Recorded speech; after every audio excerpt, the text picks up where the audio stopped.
Actress Divya ભટનાગરનું નિધન થયું છે। ટીવી અભિનેત્રી દિવ્યા ભટનાગરના નિધનના સમાચાર મળી રહ્યા છે। દિવ્યાનું કાર્ડિયાક અરેસ્ટને લીધે નિધન થયું હોવાની જાણકારી મળી રહી છે। છેલ્લા 11 દિવસથી તેઓ હોસ્પિટલમાં પણ દાખલ હતા। વધુ જાણકારી આપી રહ્યા છે મારા એસોસિએટ એડિટર નીરુ। પૂરી વિગત શું છે આ મામલે? કોરોના વાયરસથી સંક્રમિત થયા હતા દિવ્યા ભટનાગર।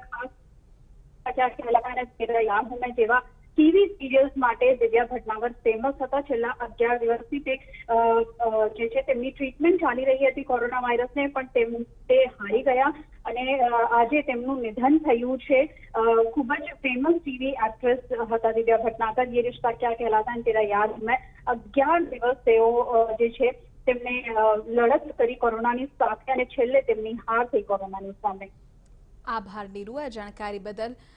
કોરોનાથી પણ તેઓ પીડિત હતા અને અંતે કાર્ડિયાક અરેસ્ટના કારણે મોત હોવાની જાણકારી મળી રહી છે। દિવ્યા ભટનાગર કે જેમણે અનેક ટેલિવિઝનની જે સિરિયલ્સ છે તેમાં કામ કર્યું છે।